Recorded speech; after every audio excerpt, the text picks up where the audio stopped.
26 août 2022.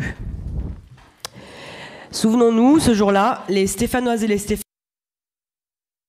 découvrent pour la première fois un récit sordide, le récit d'un piège qui aurait été tendu au premier adjoint de la ville par son maire.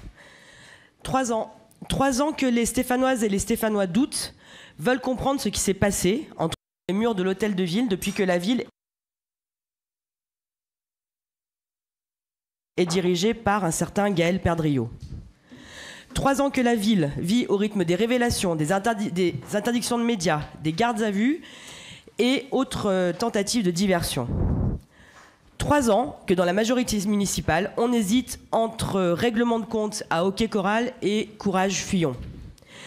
Des adjoints sont écartés, d'autres parfois démissionnent. Certains sont même destitués en plein conseil municipal, aux yeux et aux oreilles de tous et de toutes, dans une violence verbale absolument inouïe. 3 ans que les conseils de la métropole tournent à la mauvaise tragicomédie. Et comme je disais, toujours dans cette violence verbale inouïe. Et avec surtout l'approbation des membres de la majorité municipale. Des colistiers qui refusent de rejoindre la majorité municipale et qui préfèrent démissionner avant même de siéger aux côtés d'une équipe dirigée par un maire plusieurs fois mis en examen. D'autres encore jouent les équilibristes en démissionnant de leur poste d'adjoint, mais pas complètement. 3 ans que la ville vit au ralenti. 3 ans que les officiels boudent la ville tout entière, tant ils évitent de s'afficher de près ou de loin avec monsieur le maire. 3 ans que des projets patinent. Les Stéphanoises et les Stéphanois attendaient ce procès, comme nous tous, depuis 3 ans.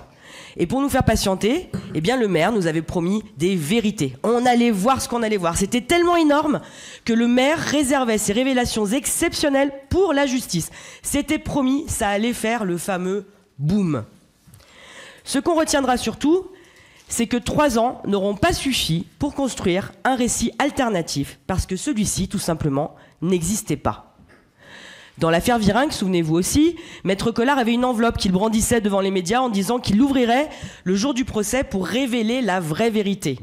Au procès du dopage, il n'y avait pas plus d'enveloppe car celle-ci était vide et Richard Virenque a pu découvrir que les avocats ne peuvent pas l'impossible.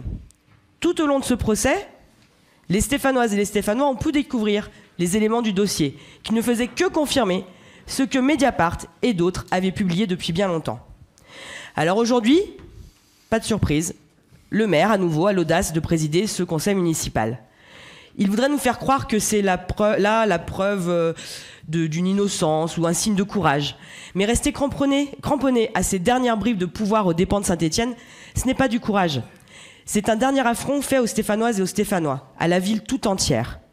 Mais on le sait, hein, le maire n'est plus à un affront près. Mais même lorsque la procureure lui demande s'il compte démissionner en cas de condamnation, il préfère ramener tout cela à son honneur bafoué. Et il lui aura fallu 3 ans de réflexion et surtout, et sûrement, l'intervention de ses conseils pendant la nuit pour qu'il se décide enfin le lendemain à déclarer qu'il démissionnerait s'il était reconnu coupable. Le fera-t-il? Ça, l'histoire nous le dira. La situation dans laquelle se retrouvent plongés Saint-Étienne et Saint-Étienne Métropole est insupportable et l'acharnement de son maire est indigne. Alors aujourd'hui, nous nous adressons à nouveau à vous, les adjoints, les conseillers de la majorité. Vous êtes depuis trop longtemps les témoins silencieux de dysfonctionnements graves au sein de cette mairie. Si votre maire n'est pas capable de quitter cette assemblée en attendant le verdict, vous pouvez quitter cette équipe municipale. La quitter avant que la justice ne l'y oblige et que vous ne puissiez plus faire demi-tour.